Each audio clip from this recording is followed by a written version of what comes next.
અજય અચાનક કેમ બદલાઈ ગયું તેની વિધિને કંઈ સમજણ પડતી ન હતી. હંમેશા ખુશખુશાલ રહેતા અજયને વિધિએ પોતે તો દુઃખી નથી કર્યો, તો પછી અજયને શું થયું હશે? અજયની ઓફિસમાં કંઈ થયું હશે? કોઈએ કંઈ કીધું હશે? જો એવું કંઈ હોય તો અજય વિધિને કહ્યા વગર રહે જ નહીં, એવો વિધિને પૂરેપૂરો વિશ્વાસ હતો. કારણ કે અજય સાથે લગ્નના 17 વર્ષ વીત્યા હોવા છતાં તાજા લગ્ન થયા હોય એ રીતે બંને જીવતા હતા. સંતાનમાં એક પુત્ર મલય, અને એ પણ ખૂબ હોશિયાર અને ડાયો હોવાથી ચિંતા ન હતી, અને પાછું બંનેના પરિવારની પણ કોઈ ચિંતા ન હતી. તેમ છતાં અજય કેમ ગુમસુમ રહે છે? બંનેના આમ તો એરેન્જ મેરેજ હતા, પરંતુ બંને વચ્ચે એકબીજાને જોયા ત્યારથી જ એવો અકબંધ અને ગાઢ પ્રેમ બંધાઈ ગયો હતો, જાણે બંને જણા જન્મના સાથી હોય. અજયે શરૂઆતથી જ પોતાની એક માહિતી સંકોચ વિના વિધિને આપી દીધી હતી. એ નાનો બાળક હતો ત્યારથી લઈને પરણ્યો ત્યાં સુધીમાં જે કંઈ થયું તે બધું હંમેશા એણે વિધિને જણાવી દીધું હતું. હાલના સમયમાં પણ ઓફિસમાં કે બીજે ક્યાંય કશુંય થાય તો અજયને એ કહે જ, અને કદાચ કોઈ ના કહી શકે એવી વાત તો અજય લગ્નનું નક્કી કર્યું એ સમયે જ વિધિને જણાવી દીધી હતી. કારણ કે અજય જ્યારે સ્કૂલમાં હતો ત્યારે તેની સાથે તેના જ ક્લાસમાં ભણતી નિશા સાથે મિત્રતા થઈ ગઈ હતી, જેને કદાચ પ્રેમ કહી શકાય. પરંતુ નિશા કોલેજ સુધી પહોંચે એ પહેલાં જ એની સગાઈ થઈ ગઈ, અને પછી લગ્ન પણ. એ સમયે અજય ઘણો દુઃખી અને ઉદાસ થઈ ગયો હતો. અજયે આ બધી જ માહિતી નિસંકોચ સાથે વિધિને જણાવી દીધી હતી. તો અત્યારે હાલ શું થયું હશે? એ સાથે સાંજની રસોઈ સાથે વિધિ વિચારી રહી હોય છે. અચાનક મલય આવે છે અને પૂછે છે, મલય, મમ્મી, મને ભૂખ લાગી છે, કેટલી વાર લાગશે? વિધિ, બસ બેટા, જમવાનું તૈયાર જ છે, બસ તારા પપ્પાની રાહ જોઉં છું. મલય, ઠીક છે મમ્મી, ત્યાં સુધીમાં હું ફ્રેશ થઈને આવું છું. મલય જાય છે. વિધિ વિચારતી પાછી પોતાના કામમાં લાગી જાય છે. એટલામાં અજય આવી જાય છે. અજય બેગ મૂકી ફ્રેશ થવા જાય છે, અને ફ્રેશ થઈ કપડાં બદલી અજય પાછો આવે છે. વિધિ, કેવો ગયો દિવસ? અજય, વધારે વાત ન લંબાવતા, સારો ગયો, રોજ હોય એવો જ. ત્યાં મલયના આવતા વિધિ બીજું કંઈ પૂછતી નથી, અને ત્રણેય જણા સાથે જમે છે. વિધિએ મનોમન નક્કી કરી લીધું હતું કે આજે તો એ અજયને પૂછીને જ રહેશે એને શું થયું છે. વિધિ, અજય, તમે મને તમારી બેટર હાફ નથી માનતા? આપણે તો અહીંયા પત્નીને અર્ધાંગીની ગણવામાં આવે છે ને?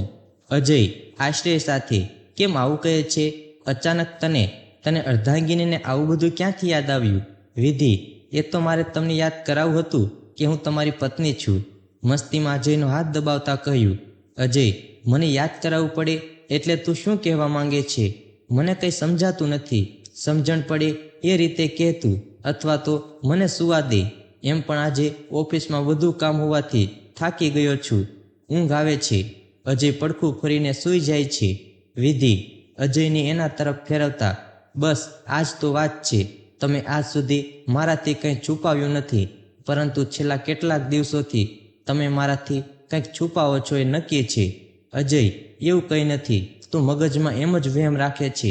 અને બંને વાત પૂરી કરતા સૂઈ જાય છે. બીજા દિવસે વિધિ તેના મમ્મી પપ્પાને મળવા જવાનું બહાનું કાઢીને નિશાના ઘરે જોવા નીકળી જાય છે. નિશાને પિયરમાં જોતા જ વિધિ ચોંકી જાય છે. તેને જાણવા મળ્યું કે નિશાના પતિનું થોડા મહિનાઓ પહેલાં જ કાર એક્સિડન્ટમાં મૃત્યુ થયું છે, માટે નિશાને પિયરમાં રહેવું પડે છે. વિધિનું પોતાનું અનુમાન સાચું પડ્યું કે અજયના દુઃખી હોવાનું કારણ નિશા જ તો નથી ને. તેણે વિચાર્યું હતું કે નિશાને નક્કી કંઈક થયું હશે, માટે અજય ગુમસુમ રહે છે. વિધિને થયું, અજયે આ વાત એનાથી કેમ છુપાવી હશે? શું કારણ હશે? અજયને નિશાની ચિંતા થઈ હશે માટે જ ને. નિશાના પિયરની સ્થિતિ બરાબર ન હોવાનું દેખાયું, તેમજ નિશાને હવે ફરીથી લગ્ન જીવનમાં નથી બંધાવું એ પણ જાણ્યું. નિશા માતા પિતા માટે બોજ બનવા નથી માંગતી, માટે કોઈ સારી નોકરી કરવા માંગે છે. વિધિ અજયની પત્ની છે. આ વાતની જાણ વિધિએ નિશાને શરૂઆતથી જ કરી દીધી હતી, માટે વિધિએ નિશાને અજય જરૂરથી નોકરી અપાવશે એવું આશ્વાસન આપતા તેમજ ઘણું સમજાવ્યું, અને નિશાને પોતાના ઘરે લઈ આવી. બંનેએ ખૂબ વાતો કરી. નિશા અને અજય સાથે ભણતા ત્યાંથી લઈને નિશાના લગ્ન પછીની પણ ઘણી નાની નાની વાતો નિશાએ વિધિને કરી. નિશાની વાતો પરથી કદાચ વિધિને લાગ્યું કે આજે પણ અજય માટે નિશાના હૃદયમાં ક્યાંક જગ્યા તો છે જ. સાંજે અજય ઓફિસથી ઘરે આવે છે.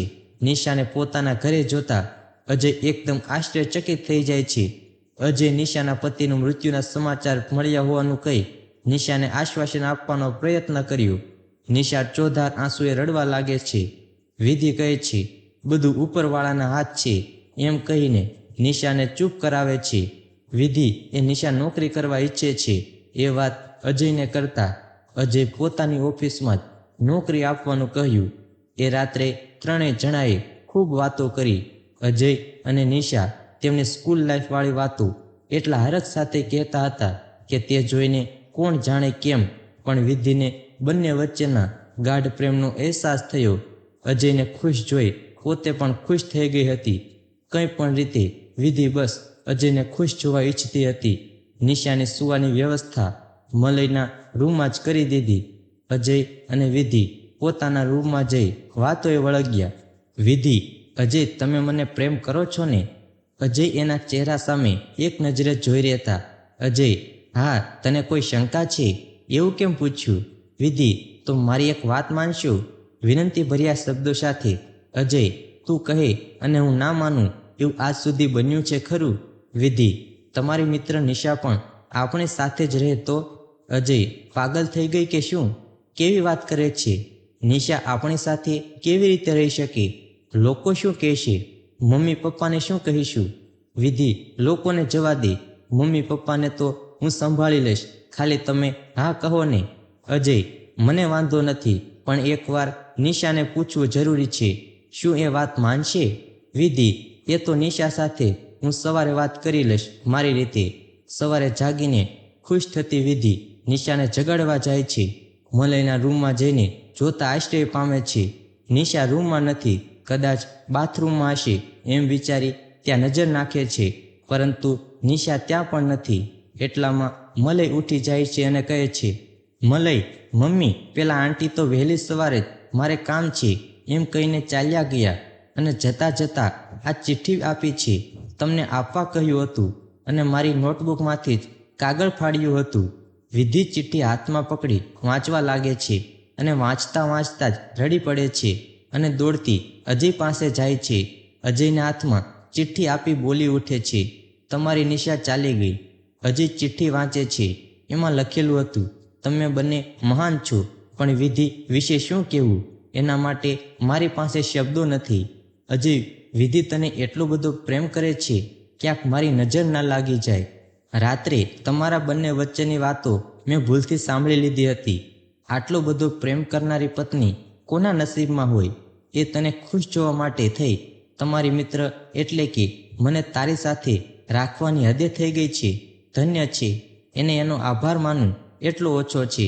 પરંતુ હું તમારા બંનેના જીવનમાં મારા કારણે પ્રશ્ન ઊભા થાય એવું જરા પણ ઈચ્છતી નથી અને તમારા પ્રેમ નખ અખંડ રાખવા માંગુ છું. માટે હું અહીંયાથી જાઉં છું. મારી જરાય ચિંતા ન કરતા. હું જિંદગીથી હારીશ નહીં. હું સફળતા મેળવીને જ તમને ચોક્કસ મળવા આવીશ. અમે આપણે 2 નહીં પરંતુ 3 મિત્રો છીએ. મલયને ઘણો પ્રેમ અને તમને બંનેને ઓલ ધ બેસ્ટ. અને હું આશા રાખું છું કે તમે મારા આવ્યા પહેલાં જે રીતે જિંદગી જીવતા હતા એ જ શરૂઆત કરશો. આભાર મારા વિશે વિચારવા માટે. તમારો ખૂબ ખૂબ. ચિઠ્ઠી પૂરી થતાં જ અજય વિધિને ભેટી ખૂબ રડે છે અને કહે છે, મારા જીવનમાં મારી અર્ધાંગીની બની આવવા માટે તારો ખૂબ ખૂબ આભાર. બંનેની જિંદગી પહેલાં જેવી ચાલતી થઈ જાય છે. તો મિત્રો, તમને અમારો વિડીયો પસંદ આવ્યો હોય તો વિડીયોને લાઈક કરો, શેર કરો અને ચેનલને ખાસ સબસ્ક્રાઈબ કરવાનું ભૂલશો નહીં મિત્રો.